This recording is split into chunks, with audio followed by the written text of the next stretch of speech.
An estrogenic refers to a substance that mimics the actions of estrogen, which of course is the primary female sex hormone. An estrogenic is artificial and unnatural estrogen that binds or sticks to estrogen receptors in your body. Estrogen receptors are all throughout your body, so when estrogenics enter your body, this causes problems everywhere.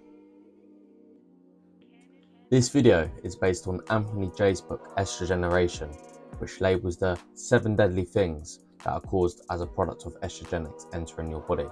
What are those 7 deadly things?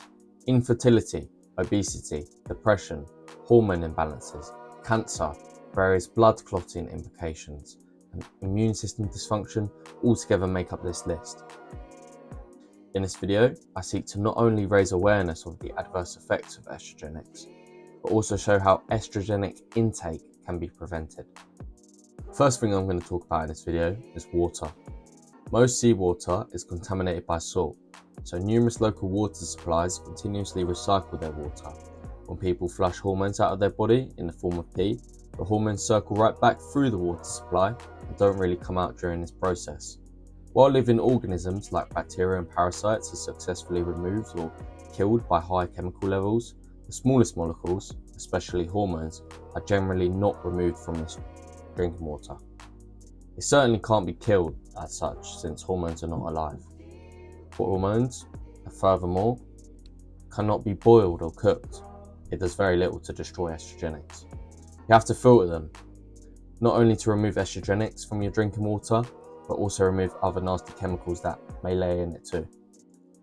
Even if water has been extremely filtered and is clean, the container which holds the water can add estrogenics into it anyway, for example, through plastic water bottles. BPA and BPS are the 2 main plastic ingredients that are estrogenic.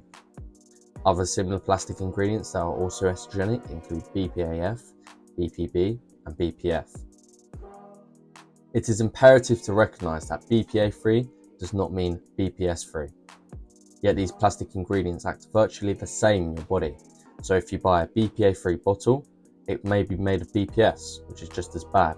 It could even contain something like phthalates, which is even worse for your health. Phthalates are a group of chemicals used to make plastics more durable. Now, in Georgia, there was a team of stumped scientists. They were at a loss because they couldn't find anyone without phthalates in their blood. This was despite the scientists needing a phthalate-free group to compare with the phthalates-exposed people for their study. Investigators earlier the same year had revealed that US infants far exceeded the EPA's maximum threshold phthalate levels in blood tests. That was 2014. Phthalates had been found in literally every single US food group that scientists had tested. There are numerous chemicals that can get into your water, and at the end of the video, I'll explain how to properly prevent this. I want to also note that heat exposure to water contained in plastic greatly increases the amount of estrogenics within it. Leaving a water bottle in your car as an example. This leads to numerous points that I'm also going to be making on later in this video. In a study of plants and plant-based foods, flaxseed and soybeans were found to by far produce the most estrogenic payloads. We're talking hundreds of thousands of micrograms. Nothing else came close to it. In the same study, they found that soy protein has a whopping 8,840 micrograms of phytoestrogen. It's actually where the term soy boy comes from, since soy is extremely estrogenic. Other many well-used plant products, such as corn, lavender, and even weed, also contain estrogenic properties. Any processed and ultra-processed food, as well as just being extremely unhealthy for you, is estrogenic. Furthermore, even if you find and eat entirely unprocessed foods from generally organic and naturally grown sources, just like with water, by storing them improperly, estrogenic substances can get into your food anyway. For example, storing your food in a plastic container, and even worse, putting such plastic container into a microwave to reheat your food.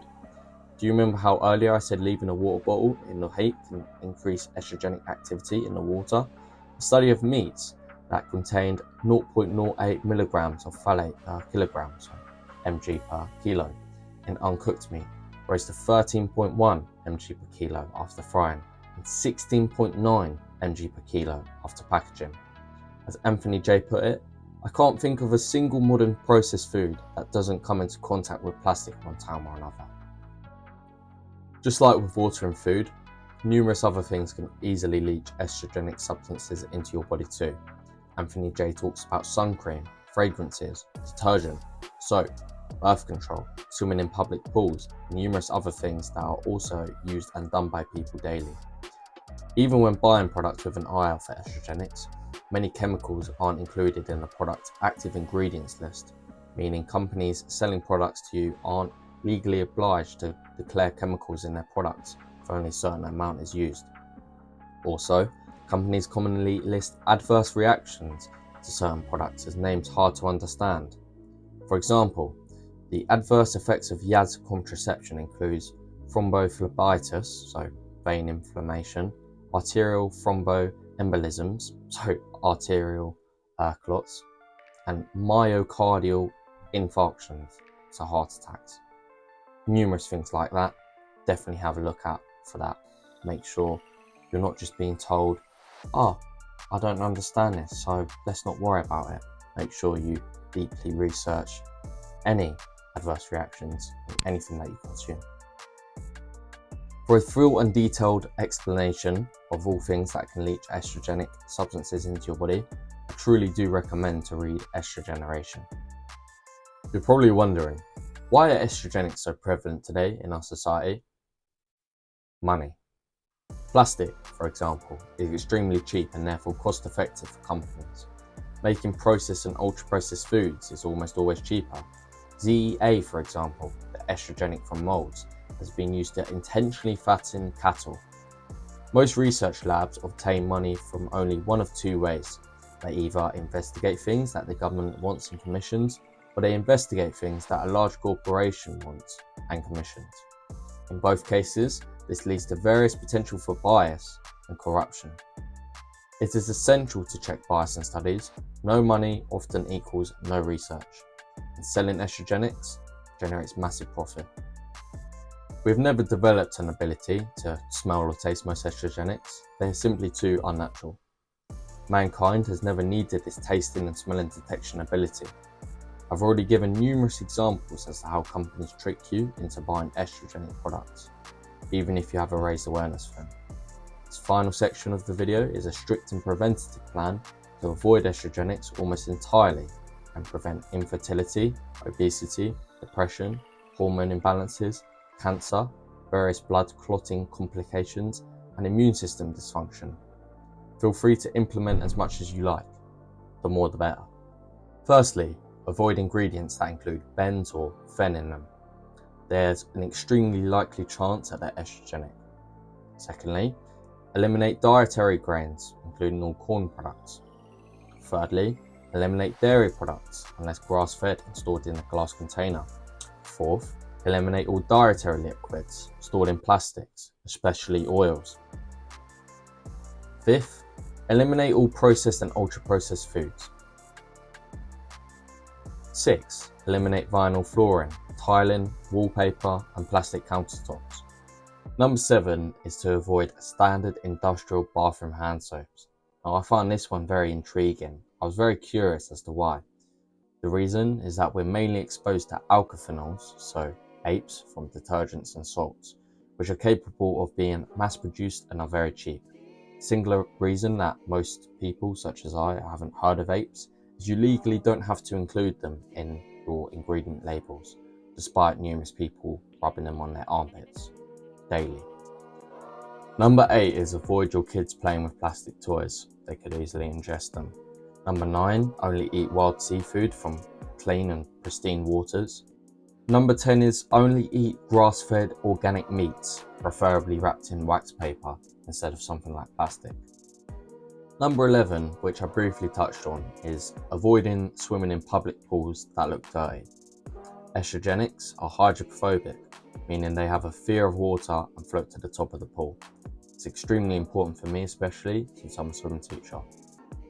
Parabens are being found in crowded swimming pools at levels concerning for children. Yes, you might responsibly take a shower before jumping in the water, but most people around you probably aren't. Most people use lotion, shampoo, deodorant, sun cream, lipstick, etc., which are all estrogenic or could contain estrogenic properties, I should say, that could then leach off and wash off into the water. Number 12 is only eat grass-fed organic animal fats with, once again, hopefully no plastic contact. Number 13, only eat free-range chicken eggs. Number 14, filter drinking water, cooking water, and even showering water if you can. Number 15 is to use glass and/or stainless steel coffee makers. Try and avoid it being plastic. Number 16 is to use estrogenic-free zinc sunscreen.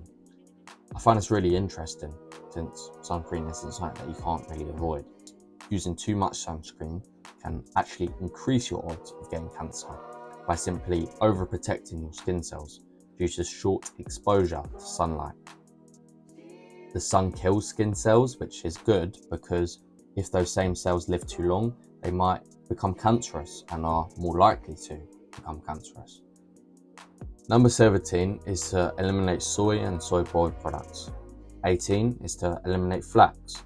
19 is to eliminate lavender products and candles, especially beeswax. Number 20, which once again I was astonished by, is to eliminate oral contraception. Over 100 million women worldwide are currently on a chemical containing contraceptives known as ED2. It was intentionally designed to mimic estrogen and activate the estrogen receptor and stay in the body for longer than natural. Oral contraception has a vast amount of adverse reactions, which I'll put on screen. Many contraceptive pill companies state one of the benefits as a decreased risk for ovary cancer. Unfortunately, this decreased risk of ovary cancer is truly minimal. In a 2013 study, a meta-analysis of 6,476 research papers, oral contraception use correlated to approximately a 0.5% lifetime reduction in ovary cancer, a 0.5% reduction. Furthermore, other cancers seemingly increase when taking oral contraception. Not only is cancer a massive negative to taking oral contraception, there's numerous other negatives to take it too. Like I said, I'm going to put the whole list on screen. Take a quick moment to read that now. Number 21 is to eliminate microwaving food in plastics.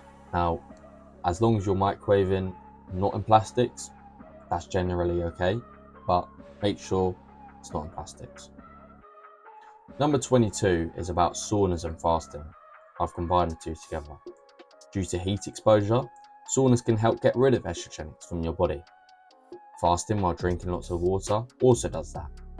Number 23 is to watch out for canned foods. Now, tuna, as an example, that comes in a can, can be coated on the inside with BPA. This in turn can of course leach estrogenics into your tuna, even if that tuna is, for example, from pristine waters.